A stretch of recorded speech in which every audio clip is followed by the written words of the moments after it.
yang dicintai Tuhan, salam sejahtera dan selamat berjumpa untuk kita semua dalam channel Inspirasi Sabda bagi Keluarga, Komisi Keluarga Keuskupan Agung Medan. Hari ini Minggu 14 Mei 2023, Minggu ke-6 masa Paskah. Adapun bacaan untuk inspirasi kita hari ini diambil dari bacaan pertama itu dari Kisah Para Rasul, dan bacaan kedua dari surat Petrus yang pertama, dan bacaan Injil diambil dari Yohanes bab 14 ayat 15 sampai 21. Marilah kita dengarkan. Jikalau kamu mengasihi aku, kamu akan menuruti segala perintahku. Aku akan meminta kepada Bapa dan Ia akan memberikan kepadamu seorang penolong yang lain, supaya Ia menyertai kamu selama-lamanya, yaitu Roh kebenaran. Dunia tidak menerima Dia, sebab dunia tidak melihat Dia dan tidak mengenal Dia. Tetapi kamu mengenal Dia, sebab Ia menyertai kamu dan akan diam di dalam kamu.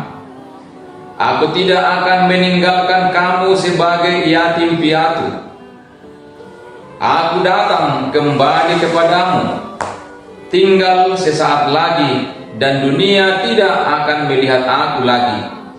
Tetapi kamu melihat aku, sebab aku hidup dan kamu pun akan hidup. Pada waktu itulah kamu akan tahu bahwa aku di dalam Bapa-Ku dan kamu di dalam aku, dan aku di dalam kamu.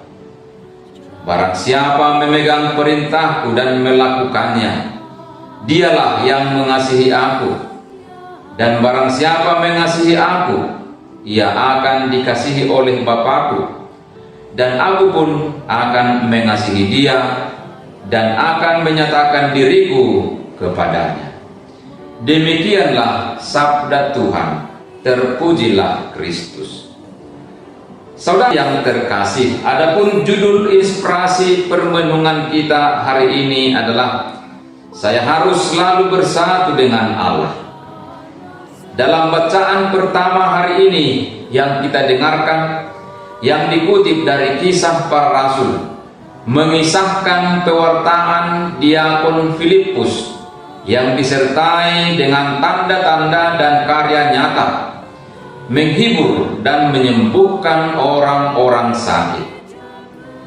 Pewartaan ini diterima dengan baik dan bulat hati dengan memberi diri dibaptis.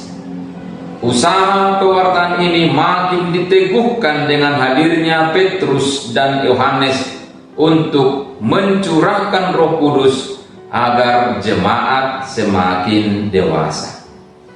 Dalam bacaan kedua hari ini, Rasul Petrus memberitakan nasihat penting dan praktis untuk orang-orang Kristen ataupun untuk orang Katolik.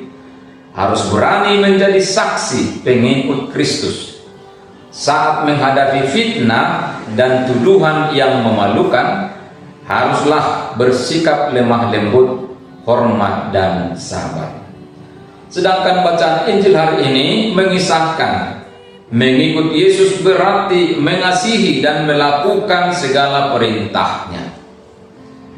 Kini para rasul akan ditinggalkan, namun Yesus menjanjikan akan tetap mendampingi mereka.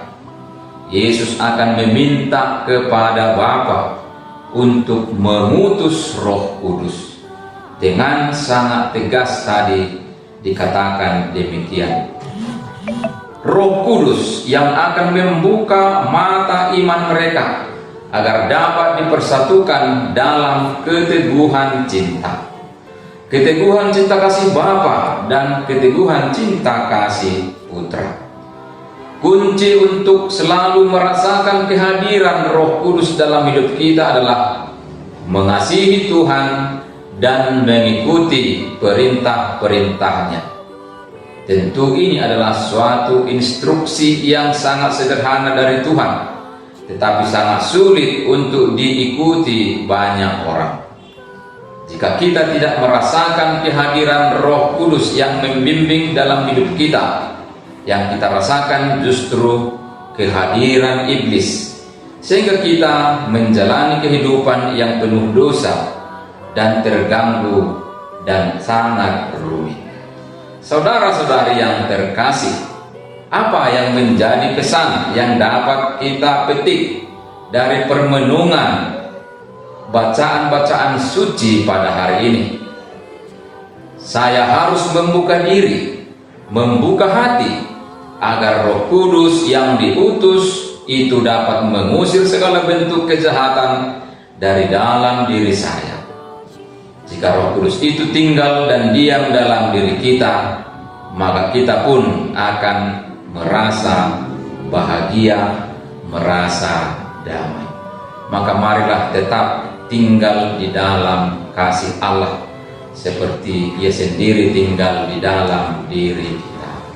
Sekian dan terima kasih.